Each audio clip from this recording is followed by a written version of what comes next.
Friends, welcome to gents kitchen. இன்னைக்கு நம்ம ரொம்ப ஹெல்த்தியான ஒரு ரெசிபி தான் பார்க்க போறோம். ஆமாங்க, இன்னைக்கு நம்ம பச்சைப்பயிறு குழம்பு எப்படி செய்யலாம்னு பார்க்க போறோம். பச்சைப்பயிறு நம்ம உடம்புக்கு ரொம்பவே ஆரோக்கியமானதுங்க. நம்மளோட நோய் எதிர்ப்பு சக்தியை அதிகரிச்சு தருது. இந்த பச்சைப்பயிறு நம்ம வெறுமனே வேக வச்சு சாப்பிட நம்மளால ரொம்ப முடியாது. 4 ஸ்பூன்ல இருந்து 5 ஸ்பூனுக்கு மேல நம்மளால சாப்பிட முடியாது.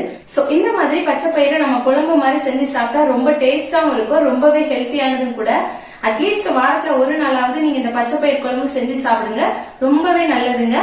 கூடவே நம்மளுடைய சேனல்ல நம்ம செய்யற எல்லா ரெசிபிஸுமே என்னோட டிஸ்கிரிப்ஷன் பாக்ஸ்ல நான் கொடுத்திருக்கிறேன். நீங்க நம்மளுடைய மத்த ரெசிபிஸ் எல்லாம் இன்னும் பார்க்காம இருந்தீங்கன்னா மறக்காம பாருங்க, டிஸ்கிரிப்ஷன்ல கொடுத்திருக்கிறேன்.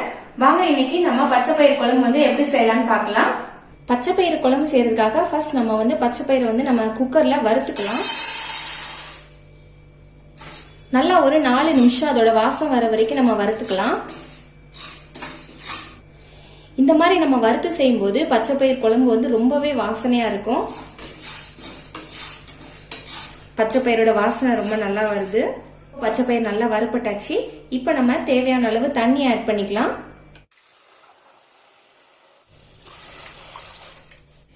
குழம்பு நமக்கு எந்த அளவு வேணுமோ அந்த அளவுக்கு நம்ம தண்ணி சேர்த்துக்கலாம். 3 பச்சை மிளகாய் காரத்துக்காக நம்ம போட்டுக்கலாம். ஒரு 10 பூண்டு பல், ஒரு 10 சின்ன வெங்காயம்,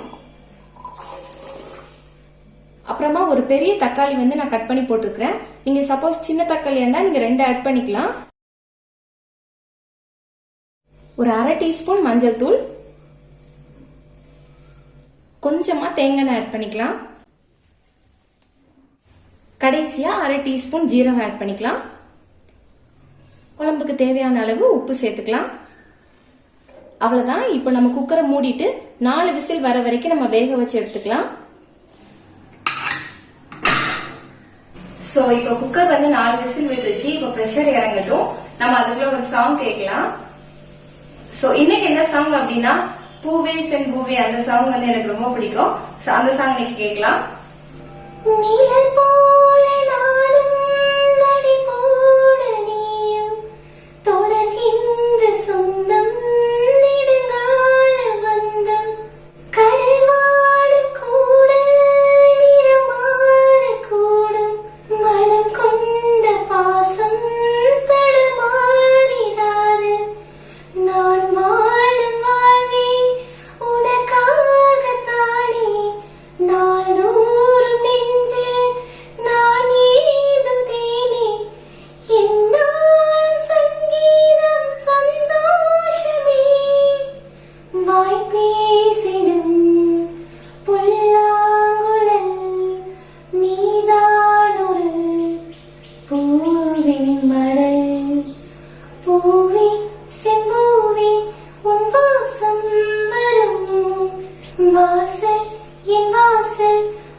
இது சாங் ஆக்சுவலி ரொம்பவே சூப்பரான சாங், எனக்கு ரொம்பவே பிடிச்ச சாங்.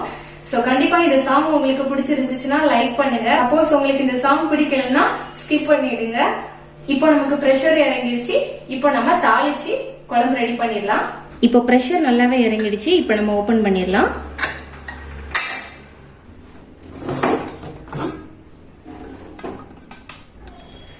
குக்கர் மூடியை திறந்ததும் அதோட வாசமே வேற லெவல்ல இருக்குங்க. கண்டிப்பா இதை ட்ரை பண்ணி பாருங்க, நீங்களும் ஃபீல் பண்ணுவீங்க. நம்ம இதை ஒரு மத்த வச்சு நல்லா கடைஞ்சு விட்டுறலாம்.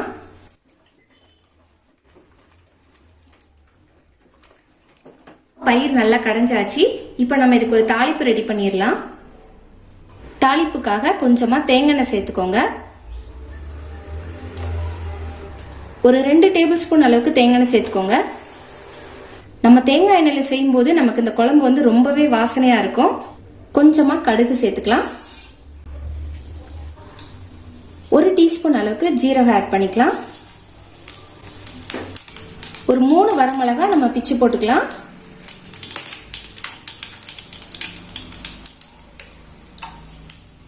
இப்ப கொஞ்சமா பெருங்காயத்தூள்,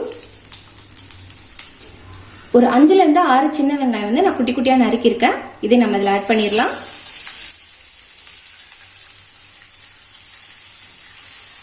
கடைசியா கொஞ்சம் கருவேப்பிலை.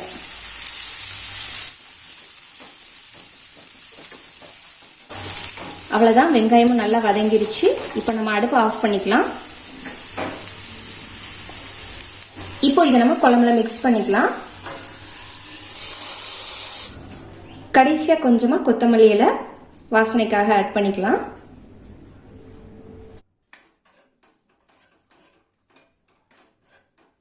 அவ்வளவுதான், நம்மளோட பச்சைப்பயிறு குழம்பு சூப்பரா ரெடி ஆயிடுச்சு. சோ இன்னைக்கு நம்ம இந்த பச்சைப்பயிறு குழம்பு வந்து எப்படி செய்யலாம்னு பார்த்தோம். ஆக்சுவலி பாத்தீங்கன்னா இந்த மெத்தட் வந்து ரொம்பவே சிம்பிள் பட் ரொம்பவே ஹெல்த்தியான ரெசிபின்னு கூட. கண்டிப்பா இந்த ரெசிபியை உங்க வீட்ல ட்ரை பண்ணி பார்த்துட்டு எப்படி இருக்குன்னு மறக்காம ஃபீட்பேக் சொல்லுங்க. நீங்க நம்மளுடைய சேனல் இப்பதான் ஃபர்ஸ்ட் டைம் பாக்குறீங்கன்னா மறக்காம சப்ஸ்கிரைப் பண்ணிக்கோங்க. கூடவே பக்கத்துல இருக்கிற பெல் பட்டனையும் கிளிக் பண்ணிக்கோங்க. மறுபடியும் ஒரு சூப்பரான ரெசிபில நான் உங்களை மீட் பண்றேன். தேங்க்யூ, பாய்.